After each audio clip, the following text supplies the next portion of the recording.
We have a missive from race control. They say they were monitoring a severe downpour that was rapidly approaching the circuit, and as it arrived during the start procedure, the safety car start and its associated procedures were implemented. Heavy rain now, and a lot of water generally. Copy. Is the track dry enough for Carlos Sainz to pit, come out on the dry tyres? Stay out, stay out. That's Leclerc. They're double stacking down at Ferrari. Charles Leclerc, who was leading this race and has had to make a second pit stop. As Sergio Perez comes in to make a pit stop. Is Max Verstappen coming in too? Yes, he is. There's Sainz behind Perez.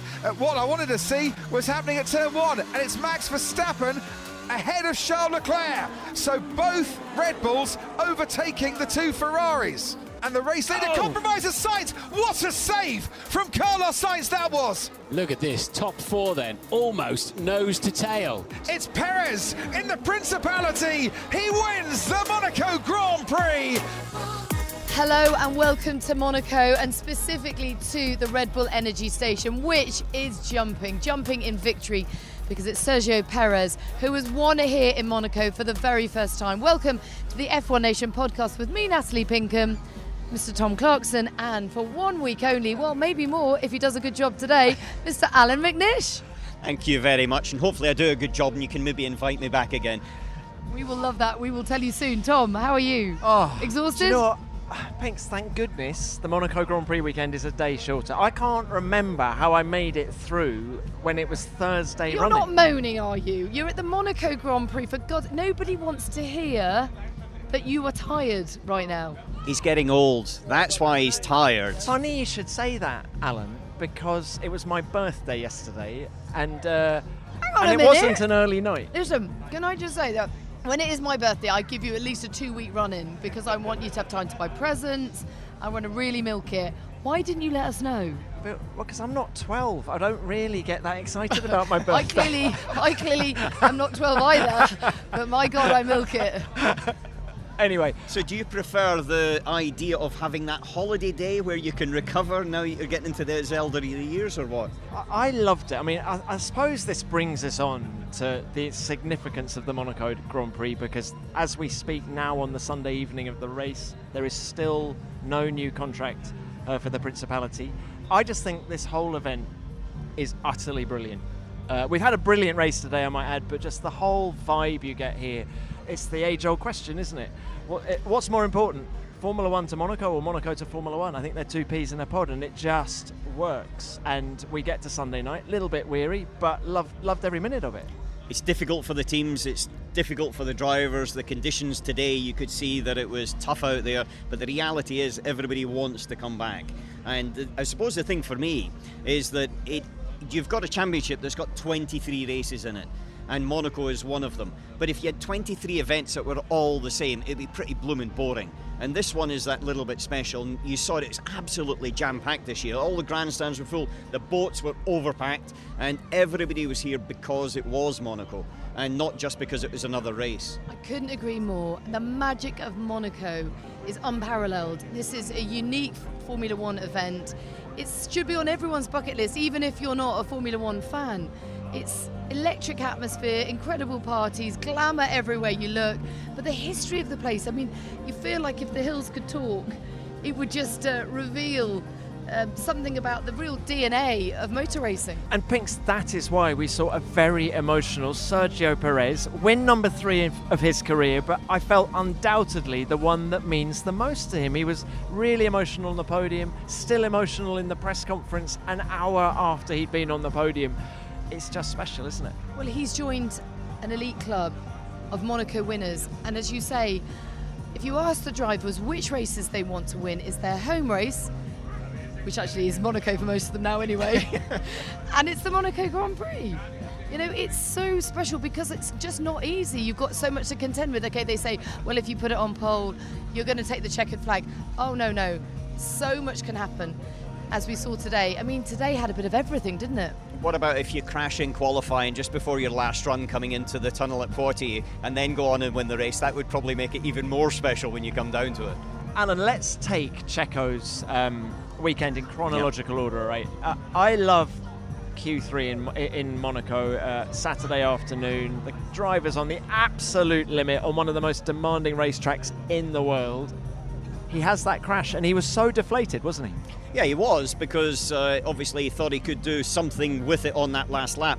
What it did do was it basically secured Charles Leclerc's pole position. However, saying that, I don't know if anybody would have actually beaten that time that Leclerc did. It was pretty blooming awesome.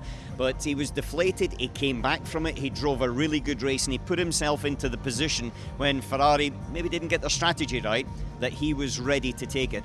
But probably the thing for me over the weekend, he was quicker than Max Verstappen. Yes. Consistently quicker than Max. And being quicker than Max anytime is pretty tough. Being quicker than Max round here is very tough. And I think he's put himself into a position where within Red Bull, he's not a number 2. He's sort of coming to be like a number 1-ish. And that's something that's very good for them, because they've got two strong guys against a fight against Ferrari with two strong guys. Well, he did have a point to prove in Barcelona. No, you're right. I don't think it is very good. I think it makes life a bit more complicated for Christian Horner. I think, by the way, the only person that would have beat Charles Leclerc's time yesterday, had it not been for the crash, is Charles Leclerc. Yeah. Because he was on an absolute stonker of a lap. And it sounds strange saying it, given that he had a crash. I just felt with Checo that all weekend he was finding his groove. He was building up rhythm here, which is so important at a track like this. And he just felt good and at one with the car, apart from the crash. But you have to be at one with the car, because you've got to be able to predict it, and that's what he was definitely doing in the race, and he was able to manage it as well. And so I think his overall race strategy, his personal race strategy, was superb, especially at the end when you had Sainz on the harder tyre. He was graining his fronts, he had traffic coming up ahead of him, and he just managed to contain it all so that he caught them at the right time, and it didn't give Sainz any option to have a go at him. And so Sergio, to me, drove a fantastic race here. As you said, though, it brings him 15 points from the lead of the World Championship now, and so it certainly does give Christian Horner a bit of a positive headache. I would say it's a luxurious problem to have. There's a lot of teams who would like to be in that position. How difficult is it to keep your concentration around a normal 77-lap Monaco Grand Prix? Although it wasn't 77. Except it wasn't 77 today, but one that lasts effectively 3 hours, so a much longer race today. Do you reckon it was pretty tough for those guys? Well, I don't know, because I crashed at Saint-Devote, so I never made it to the end of the 78th lap. It was tough, definitely at the beginning in the wet, and on that crossover point, when you got to the end and it was dry, then you were running through. It wasn't as if they were driving all the time in the 3 hours, obviously with the red flag and things, because of Mick Schumacher's pretty humongous accident. Thankfully he's okay, but there at the beginning it was definitely very, very tricky conditions, because the circuit's got limited grip, you've got a lot of downforce on the car, but at such slow speeds it doesn't work that well, and if you were anything but first, you were in the spray. And that was where I think everybody sort of kept their nose pretty clean in general. We saw some people crashing on the way to the grid, so in that respect it wasn't as if it was an easy run. Do you know what I found fascinating? And I never thought I'd hear myself say that I find tyres fascinating, but I did today, because all the compounds were out there and it wasn't clear to see which one was the best one to be on at any one point. Yeah, well, you saw people running to the grid with every option possible. You saw them coming out at pit stops, not 100% sure. We weren't sure which ones they were going to take. There was different strategies. The two Red Bulls went on to mediums, where the two Ferraris went on to scrubbed hards at the restart, where honestly I thought that was going to be a tricky thing. The fact it was a rolling restart gave them the chance to do it, because they wouldn't be as under attack as they would have been if it had been a standing start. You wanted a standing start though, didn't you? I did, but I understood 100% why Eduardo Freitas, the race director, didn't do it, because half of the grid was damp, half the grid was dry. So the people on the left-hand side, so 2, 4, 6, 8, 10, they would have been just going backwards without any chance. And everybody on the 1, 3, 5, 7 would have just shot forward. So it would have been pretty unfair for example, the people on the left-hand side of the grid. Now, if you can hear that announcement, they're actually asking people to leave the Red Bull Energy Station because it's 7:30. Hang on, I thought parties went on till 7:30 a.m. in this part of the world. We ain't leaving. No, this is the party from last night that's just finishing. The one from tonight for the victory is actually going to continue until I think next Tuesday. Wonderful. Alan, So all the VIPs are now just coming down from the swimming pool. Wonder who we'll be able to grab in a minute. But just while we keep our eye on that, what did you make of the, what was it, an hour and 5 minute delay to the start? Not surprising considering the rain, not surprising considering the weather forecast, and not surprising considering that they didn't want to start something that was going to be red flagged due to incidents. However, there was a point where I thought, we've got to go racing. Yeah. We have to get out there and go racing. And I think that's a very difficult thing from the point of view is here. Having lived here, I know the weather comes from certain areas, and I know that you can reasonably predict there's going to be big downpours, and when it does rain, by hell it rains. I come from Scotland, I know about that sort of thing, but it really does rain torrentially, and there was one point when it was undrivable, and then it brings up the question, why is it undrivable when these are meant to be the most technical cars in the world? In defence of the FIA, there had been a power outage, and they were very concerned about the reliability of the 5 red lights, and there was all that going on in the background as well. So I think Eduardo Freitas, only his second race as race director, I think he had a lot going on. Eduardo I've known very well because he was the race director in the World Endurance Championship. So as a driver, I've had many of a discussion, shall we say, with him. And what I've found is he's very, very clear, but he certainly is, even although it's his second race, I don't think that would faze him in any way. He's got a capacity to sort of take in big pictures. He's the race director at Le Mans 24 Hours, which has got a lot of different circumstances throughout the event. But it was a very, very tricky one, and I think they got the calls right. The only thing is maybe they could have started the race a few minutes earlier. I'm really excited now because we're joined by a lovely friend, a wonderful woman, and the mother of Max Verstappen. Hi, Sophie, how are you? I'm fine, thank you. It's great to see you, and this is a question that Tom wants to ask you because he has heard that actually you are the fastest of the Verstappen clan. I used to be when I was young. You're still young, I think. Yeah. You've got great genes. Well, everyone in your family seems to have great genes, very fast genes. Good DNA. Listen, when you see Max have the success that he's had, not just in the last year and this year obviously, but since 2015, just describe the sense of pride that you feel. You're so proud as a mom, you know, it was a long way for us to become like a world champion, and we had to sacrifice a lot as a family.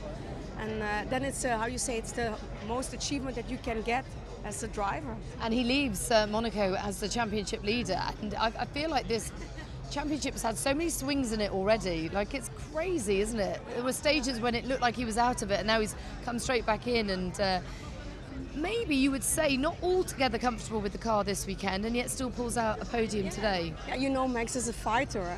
He will always fight for his position. Yeah, but exactly which part of the family does he get that from? Also a little bit of his mom. Oh, a little bit. Sophie, how nervous do you get when you watch him? Because having been a racer yourself, are you much calmer because you know what's going on out there? No, not at all. I always wonder how the moms of the drivers feel, because I'm always nervous when he's driving, because I know he's always putting like a move, and then I'm still nervous. Add a little luxury to your morning routine with Harry's. Harry's know that there is much more to a smooth, clean shave than people might realise. And it starts with your skin. Cleansing and exfoliating before you shave increases the chance of cleaner results. That's why they've got a huge range of products designed to make you feel good and give you the smoothest shave in the process. They're formulated with 0% sulfates, parabens or dyes, and they're alcohol-free, so they're even kinder on your skin. And they smell great too. Their signature face wash with its notes of peppermint and eucalyptus is the perfect way to prep my skin before a shave. And when used alongside one of their refreshing shower gels, it feels like you've stepped straight out of a spa instead of your shower. F1 Nation listeners can get hold of a free travel-sized face wash when you redeem a free Harry's trial set at harrys.com/F1Nation. All you need to cover is £3.95 for delivery. In your trial set, you'll get an expertly engineered handle, which is excellent at giving you more control over your shave, a 5-blade cartridge complete with precision trimmer, a handy travel blade cover, and a lubricating foam shave gel. And don't forget that freebie face wash. Just head to harrys.com/F1Nation to have your set delivered and start a shave plan. And your freebie will be added at checkout. That's harrys.com/F1Nation. Alan, it's great to get Sophie on the show. Yeah. It's an interesting thing, isn't it? Nature versus nurture with these racing drivers. What about if you have nature and nurture? Yeah. And then you've got a pretty dynamic duo. Certainly, you know, Max comes from very good DNA, as he said. I would say not just necessarily the natural feel and talent, but also, I would say, quite a spirited determination from mum and dad. And that is certainly flowed through. You can see that in his driving style as well, the whole mentality, the way he goes around it.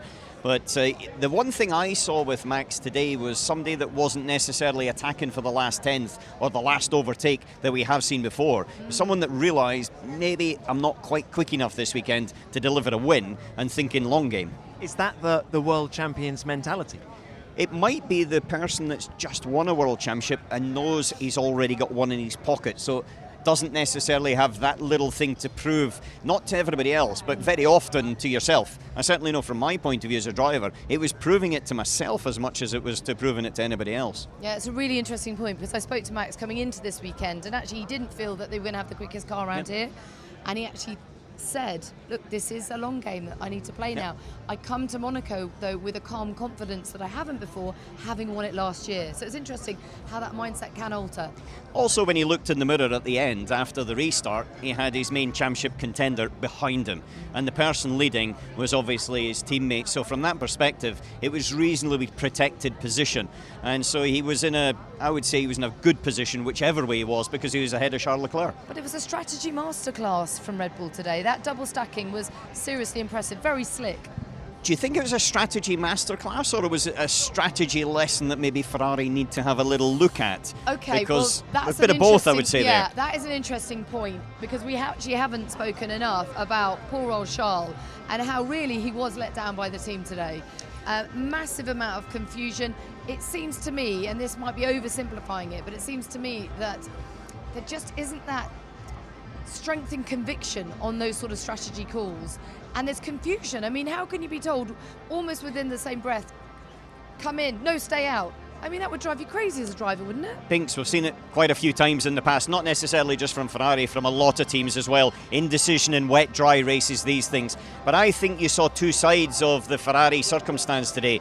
You saw Carlos Sainz taking a clear decision, I want to stay out and go straight to slicks. And you think that was his decision or the team's? I think it was his statement and they followed it up. They weren't thinking about it in advance, they would have switched them to inters, but they followed it up. Here you hear the boats making noises in the background, or celebrations or commiserations, I'm not 100% sure. But then on the other side of it, Charles was left out to dry a little bit, and ultimately there was that complete indecision. The worst thing as a driver is indecision. I prefer a bad decision, but a clear one, as opposed to indecision. I couldn't agree more, because it felt like it was a half-hearted decision both ways. They didn't fully commit to anything. And you know what, if you fully commit and you get it wrong, you go, well, at least we gave it a try. But it's that just no man's land that just must be difficult for a driver to compute. The other thing was, it was quite clear very early on when Sergio pitted early, due to the fact that Gasly was coming through so quickly on the inters, that the writing was on the wall, if you look at it. Now, it's easy to say, well, ifs and buts afterwards, but they all have to do that. They all have to replay the race and look at what the key, I would say, points are that they need to notify for the future. Because when I think of it from Charles' point of view, he lost a win today, but he also lost one in Barcelona just a week ago. So that's two victories that have slipped away, that have gone to the opposition. So it's not just necessarily Charles, it's also Ferrari and themselves in the Constructors' title as well. It sort of showed a lack of understanding as to the difference in performance between the Inter and the dry tyre, because the Inter was always going to be an undercut, whereas the dry tyre was always going to be an overcut, because the hard tyre taking a long time to warm up. And so the fact that they pitted Charles for after Checo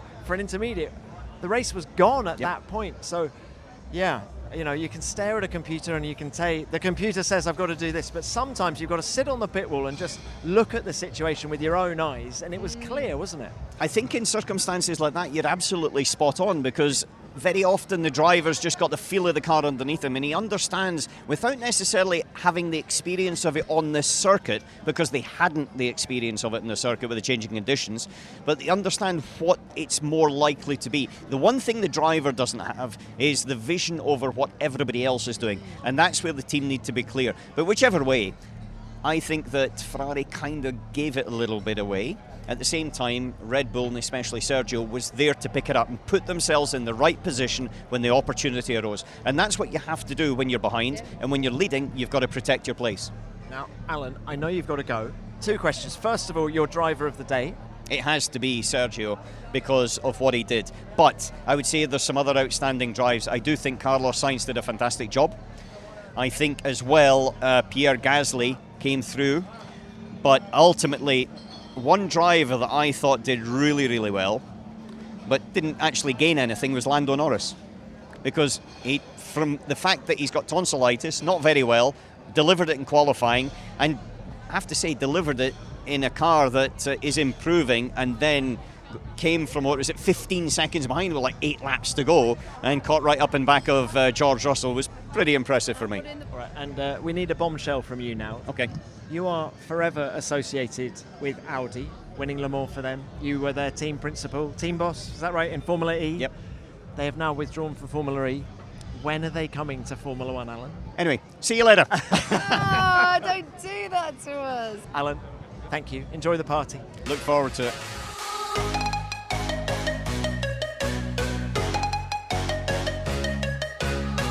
Okay, so now what we're doing is wandering around the paddock. By the way, it's a really difficult place to get around because there's people everywhere. But we found Alex Albon on our travels. How are you, Alex? Disappointed. It was a messy one for me there. Tricky because we're wet and dry. A lot of different things needed in terms of cooling and everything like that, and it makes brakes and engines and everything not work what they're meant to do, and it makes them have a working range which I guess it needs a wide window, and F1 cars don't like wide windows. You know, they like to be running a certain way, so brakes and everything were so tricky today. Is it doubly disappointing? Because I felt you guys were quite confident coming into this one. Really quick at the end as well. Yeah, we were well, I don't know how many people were saving tyres, but we were quick all weekend, generally speaking. Quick for us, you know, I mean, there's a difference there, but we did a decent job in qualifying. The red flag hurt us. And then in the race, it was just, I mean, it's tricky out there. So, yeah, it is scruffy, and I made a couple of mistakes. But there were mistakes which I didn't even think were mistakes, if you know what I mean. So I braked, the brakes were cold, and then for the first time in the whole race, the brakes work. And then you get the lockup, so it's like, oh, God. Anyway. Do you know, Nikki said the same. You can ramble away as long as you like. We love to listen to your rambles. But Nikki said the same. He said he just went to turn in and nothing happened. He was like at pains to say, it wasn't my mistake. To think strange things were happening with the car today. Nothing strange. Don't stitch him up. Nothing strange. It's just, you know, that's it. Nothing strange. Al, just before you go, what is Monaco like in the wet? Oh, man. I mean, tyres don't warm up properly in Monaco because it's wet and you're going around at walking speed. And then they overheat, and there was no feeling of grip at all during the whole race on the wet tyre. That was the most sketchy thing. You know, we have 1,000 horsepower, and we barely can go flat. I mean, we're wheel spinning in 6th gear in pretty much every straight. Sounds really good fun. You should try it. Yeah. I love the way you say that. Let's see how you do with it. Yes, Tom Clarkson, back in your box. I know, yeah. Alex, enjoy the rest of your weekend. Thank you. What's See you left of back it? in. Take care. Thanks, mate. Bye-bye. So let's just describe the scene. So we are now walking from the energy station to the paddock. It's a barge, actually. Now, to give anyone who hasn't been to Monaco some idea as to the layout here, everything is stacked on top of each other because there isn't an inch of space wasted. And as we stroll past Mercedes, which is pretty much glued to Pirelli, which in turn is stuck to the side of Aston Martin, let's talk about George Russell and his race. And he's maintained that record, Tom, of finishing in the top 5. Something he's done at every race this season. And given that this wasn't a car that felt compliant, it felt a real handful around these streets, that is a pretty major achievement. Full sense of security after Spain. I thought we were going to come here and we were going to see Mercedes challenging for the win. This is very different, though, to Barcelona. I mean, I don't think they ever expected the car to do that well here, did they? No, I think, and actually through the final sector of Barcelona, the slow bit, they weren't particularly dominant, but the bouncing came back, didn't it? And it was just, all in all, a bit disappointing. I think it's important to clarify that it wasn't porpoising, it was bouncing, and it was about the stiffness of the car and the fact that you could feel pretty much everything, and it's a bumpy old circuit. I mean, that is the other thing that just blows my mind every single time we come here. These are streets, these are tight, twisty streets that people are now partying on, spilling beer on, and only moments ago were racing a Grand Prix on. Yeah, that is all true. Utter madness. Utter madness in a way, and George did do a fantastic job to bring it home fifth. Still the only driver on the grid, you know, to be in the top 5 in every single race. He's done a phenomenal job. Now 4-3 in his favour in qualifying as well. He would have taken that at the start of the year, wouldn't he? Oh my goodness, absolutely. You know, after 7 races, I would have out-qualified Lewis Hamilton more often than not. The 7-time world champion, Lewis Hamilton. Yeah, so he's done a great job, and I think Lewis probably very frustrated. What did he do? He came home in 8th, didn't he? He did. I mean, he got really snarled up behind the Alpines, didn't he? And I don't know if you heard my interview in the pen with Fernando Alonso, but I spoke to him and I said, you know, what was that all about? You were going incredibly slowly. You were something like the cork in the bottle, if you will. And he said, yeah, you know, I was saving tyres. And I said, you know, do you ever feel a sort of sense of responsibility or, you know, frustration for the others? You know, do you feel like you maybe need to apologise? He went, are you kidding me? I'm preventing Lewis Hamilton getting past me. I love it. Did he say? He actually said that. Little rascal. It runs deep between those two, doesn't it? Sure right does. back Sure to does. 2000. I mean, he was infuriating, Lewis. I mean, Lewis said to me afterwards that it didn't bother him that much, but it must have done.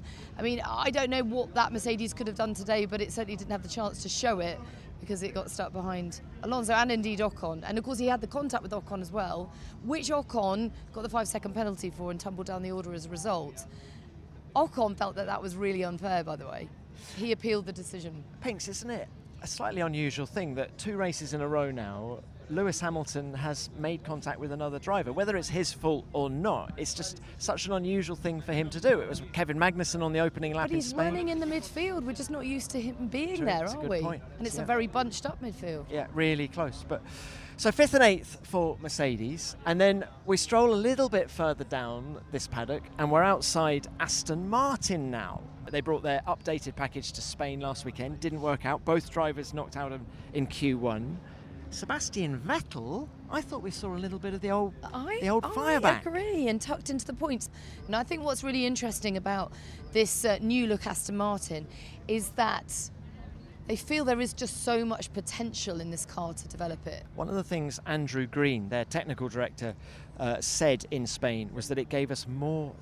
The new car gives them more setup options, especially somewhere like Monaco. You have to change the steering rack because the lowest hairpin, the slowest corner in Formula 1, you actually you need more turning circle to get round that. So it just gave them way more options. And to see Vettel getting into Q3 for the first time this year, I thought was sensational. And I think a real fillip for that team. They've had a tough time. So just to our right, Tom, is Team Sainz, including his beautiful girlfriend, who, by the way, I just think is one of the coolest girls on the grid. She is very laid back, great support to him.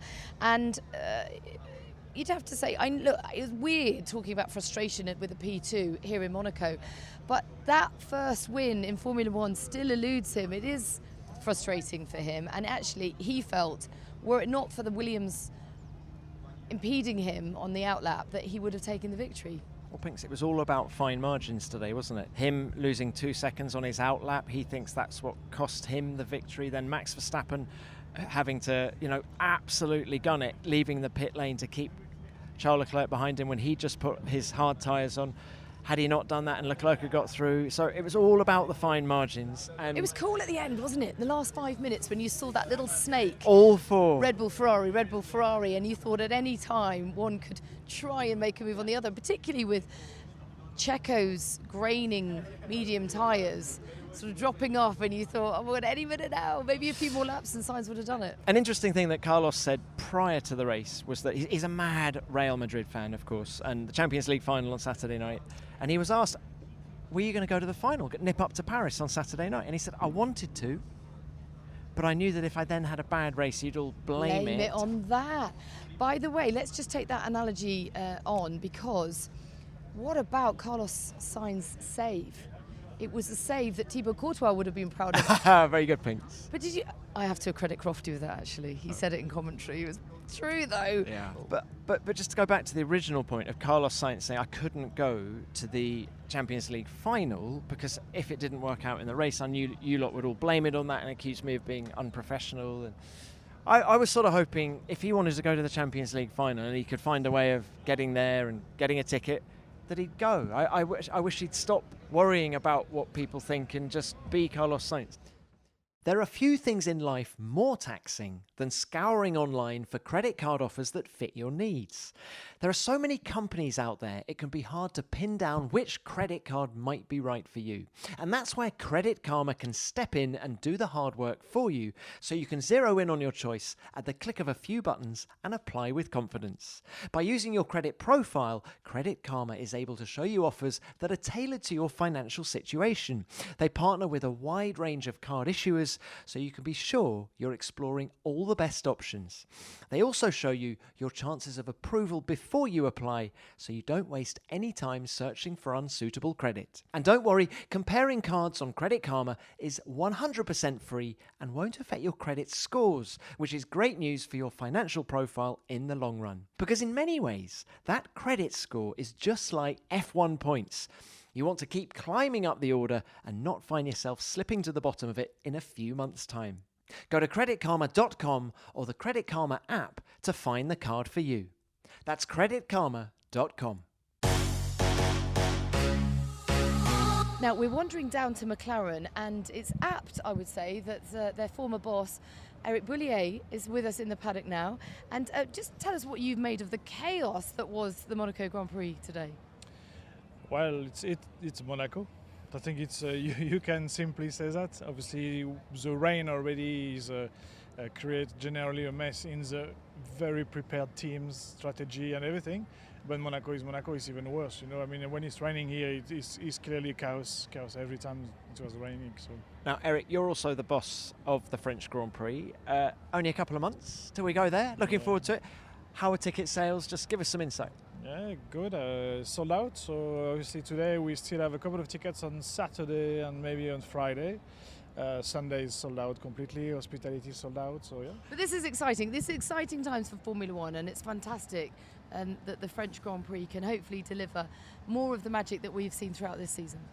Yeah, I think it's with the new cars especially, you know, I mean the new regulation as well. I mean last year we actually were voted the 5th best race by you guys in the UK. We had like the 3rd most overtakings maneuver, so it was exciting on track.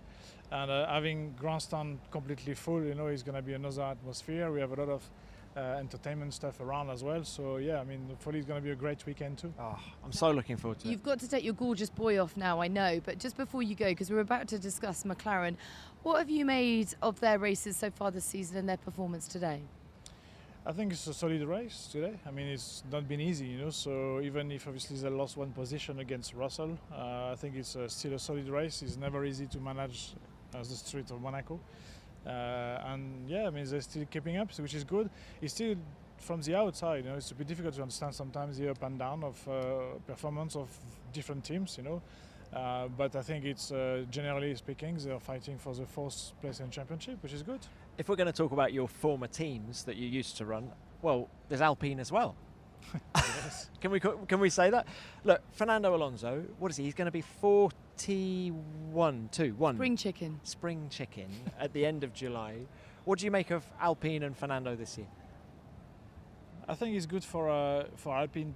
It was good for Alpine to have Alonso because he's the reference and he knows very well the team as well. You know, he knows how the team in Enstone, back in Enstone, are working there, and it's good for to have somebody who is such experience and being a reference, and is still dedicated 100% or even more actually to his job. You know, so I think it's good. But it's good as well to see they have young bloods, you know, pushing behind and preparing the future. Ah, the problem of Oscar Piastri. Is that what you're referring to? I didn't say no, but listen, we've got to let you go. Yeah. Enjoy some family time. It's so lovely to see you again. Yeah. See you soon. A bientôt. A bientôt. Right, let's talk McLaren then. Well, hang on, just the problem of Oscar Piastri. Piastri. So 3 into 2 doesn't go. I know. You've got the race drivers, Fernando. He's too bloody good not to be in Formula One. So he's the reigning Formula 2 champion. He is currently doing a test program in a 2021 Alpine, driving on all of the racetracks that he doesn't know. So he did COTA, the Circuit of the Americas, just a couple of months ago. He's going to Suzuka later in the year. Proper talent, managed by Mark Webber. It seems. By the way, find me a better mentor. Yeah, he is amazing. But what do you do? Because I think the word on the street, tell me if you've heard something different, is that Alpine are going to re-sign Fernando Alonso. They've got a long-term deal with Esteban Ocon. What do you do with Oscar? I think you've got to find him somewhere else on the grid to, bed him into Formula One. And I think there will be opportunities elsewhere. Right. Now this leads us on to the team we're standing outside now, which is McLaren. So we've got Lando Norris, Allan McNish's driver of the day. I mean, Lando wasn't feeling great still, actually. No, with he the definitely tonsillitis, wasn't fully well. He much better than Barcelona, but not quite at his fighting best. But still managed to bring it home in 6th place, having qualified in 5th. What is happening with that second seat, which is why I've linked it to Oscar Piastri, because Daniel Ricciardo, I thought, had a rock-solid contract till the end of 2023. And he does. Yet, Zach Brown came out on the Monday, speaking to Sky, actually, yes, wasn't he was, it? on Any Driven Monday on Sky F1. Just remind us what he said. Well, he basically said that Daniel wasn't living up to expectations. Now, listen, I don't think this is anything that we don't already know. I don't think this is anything Daniel doesn't already know. The issue I have with it is going public. I just don't understand it. I know that Andreas Seidel is a big fan of Daniel's, and I know that Daniel wants to be doing better. I think the question that you're asking is, does Daniel still deserve his place in Formula One? And the answer to that is a categoric yes. Does he deserve his place at McLaren? Okay, but then what are the alternatives? I don't want to see him fall down the order. I don't think anyone does. I think it's impossible to imagine Formula One without Daniel and Daniel without Formula One. Look, things aren't going well, but you only have to cast your mind back to last September when he was winning the race. He won the race in Italy. I don't know. I'm frustrated for him. I think fans everywhere are. But also remember that Zach Brown is a commercial beast, and he recognises the importance of popularity with sponsors. Daniel was voted by GQ magazine the most good looking, popular Formula One driver in America. This is a market that they're desperate to crack. Daniel's cracked it. We know his talent hasn't gone anywhere, so hang on to him, support each other, and get through this. Right, Pinks.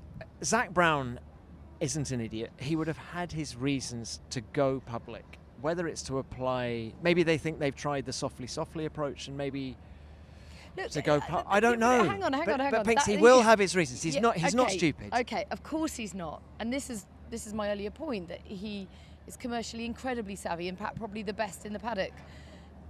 That's where his career started, was in sponsorship, bringing big sponsors into the sport. But Daniel doesn't lack motivation. So it's not about putting a rocket up his arse and saying, look, you've got to get better. It's about adapting to the car, or the car adapting to him, bringing the two closer together to ultimately deliver results. I worry for Daniel that Zach's got his reasons, and I wonder where it'll lead. And will they end up trying to get Oscar Piastri out of his Alpine contract? Will they try and get Colton Herta or Pato O'Ward in the car for next year? But again, this goes back to my other point, is that I know that Zach's made noises about wanting to have an American driver in the McLaren for obvious reasons, but Daniel has cracked that market. So if that's a box that you want to tick, Ricciardo's ticked it. Interesting times ahead. We're going to wander a little bit further down. We're now going past Alpine. We've discussed Alonso came home 7th. Eric Boulier thinks he's doing a great job. Ocon came home 12th after another 5-second penalty. Same thing happened to him in Imola. Although this time it cost him points. Ocon came home 12th. He had a frustrating weekend, actually, Esteban. He was struggling with the car in practice. I thought it was so interesting how they were nowhere on Friday, and then suddenly they put in this incredible performance in quali on Saturday. Surprised them. So actually Fernando was delighted with bringing it home in 7th. But Ocon frustrated and didn't feel that penalty was fair. Now, the only other guy we haven't discussed who came home in the points, Valtteri Bottas in 9th. Or Valtteri Butt-Arse, as I prefer to call him. Did you see his weather Of course I update? saw. Did you see his I weather did. update in the race? I loved it. That, for me, is social media at its best. Just explain the picture. So it was basically a meme of him lying, but at Raskas, with his butt cheeks showing and the red flag. And he said, weather update. If you haven't seen it, go and have a look on Twitter, because it's got a huge amount of likes and retweets. It said so much about his mindset of where he's at now. I just think he's enjoying his racing, isn't he? Even though this weekend did promise a lot. And they came into it genuinely believing they could get a podium. So yes, when you consider all of that, to get into the points was ultimately a decent weekend for him. Yeah, although everyone at Alpha was a little bit stressed because, of course, Fred, going back to my birthday, I like talking about my birthday after the event, Pinks, not before. Yeah. Fred Vasseur and I share the same birthday, and there you go. We normally do this thing where we go down and have a glass of wine on the evening because it's always the Monaco Grand Prix weekend. So I came down after qualifying to the Alpha motorhome, ready, because they serve very nice vin rouge here at Alpha. And, I'll have to try that out but then. Fred, foul mood, because Was qualifying hadn't, well, no, I can't say he was in a foul mood, but qualifying hadn't gone as well as he'd hoped. Valtteri only 12th and Zhou Guanyu back in 20th after getting held up in traffic. So it's funny, isn't it, how even when it's your birthday, the timesheet is what matters more than anything. Yeah, and I also feel for Zhou Guanyu that his F1 season, his F1 career, started really with a lot of promise, scoring on his debut, and it just hasn't quite delivered since, has it? There's been a lot of bad luck, there's been a lot of mistakes, and I think he's going to be looking hard to get this back on track.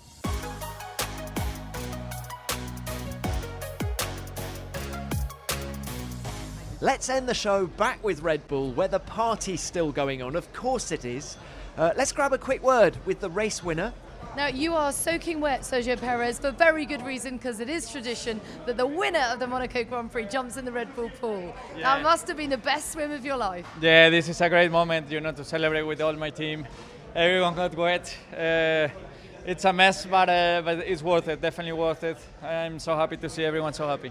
So good. Well done, Checo. Many congratulations from all of us. And if we turn 2 steps to our left, here's Red Bull team principal, Christian Horner. Christian, you've dried off, but I guess that was refreshing and ultimately, well, the best step of your life, wasn't it? Well, look, I mean, fantastic, to win this race for the 6th time. Great for Checo. I mean, unbelievable drive from him today. And, so pleased for him, the team. I mean, just the teamwork has been impeccable. And, first and third, it's disappointing that obviously we're having to deal with a protest, but, hopefully it'll be upheld. So we're hearing Checo's in the clear, but Max is still under review. It's with the stewards. I mean, for us, it's clear. He doesn't cross the line. We've seen other drivers do that in the past, into the pits, out of the pits. So I really hope common sense prevails. And have you seen all the different angles? We've seen as many as there is available, and I think he's on the line. He's absolutely on the line, and I think that's clear to us that that's okay. Right. Let's focus on the positives though, because as you say, incredible teamwork today. That double stack, that was just so slick. All credit to the guys in the pit crew today, turning that around. Won Checo the race and got Max on the podium, and. We got the course right on the pit wall today. Getting that crossover from the wets to the inters, then inters to the slicks. You had to read the race, get it spot on, and we did that. And Checo really made it work for him. So, we benefited from Ferrari's, misfortune. But you make your own luck. Christy, well, can you just tell us a little bit more about that whole process? Because it seems like you and Ferrari were in 2 different races today. They were in a very comfortable position. They got Charles in a good lead, and they had a very quick car here. So they only needed to react to what we were doing, and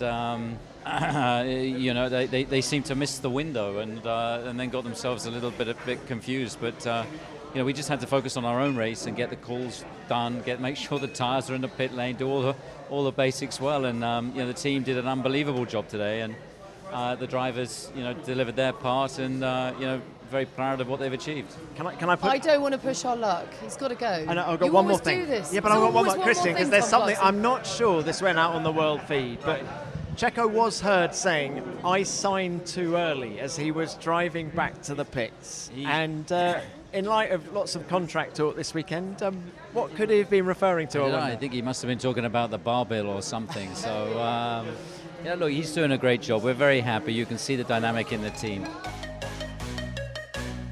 Both of Ferrari's protests were subsequently rejected by the FIA stewards. Well, Tom Clarkson, what an enjoyable weekend. What a lovely podcast to do to round it all off. And we're now about to venture out into the streets of Monaco, past Rascasse, and all the madness that we love Monaco so much Well, for. the dusk is falling. We're recording this at, what is it, just gone 9 p.m. local time on Sunday night.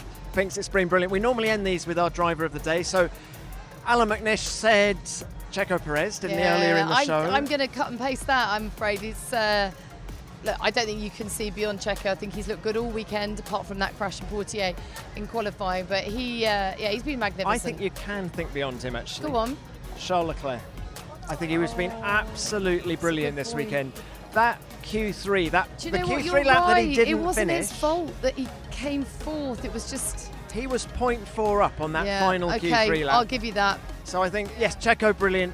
Wonderful to see him win his third race, his first one in Monaco. But Charles, brilliant. And what has he got to do to win his home Grand Prix? It will come. It will come. Well, Pinks, that's it for another week. See you in Baku. Oh, Well, we'll chat before then. We're going to do our preview on the Tuesday before Baku. So please listen in to hear more from us on that. But for now, thanks for listening. F1 Nation is produced by Formula One and Audio Boom Studios.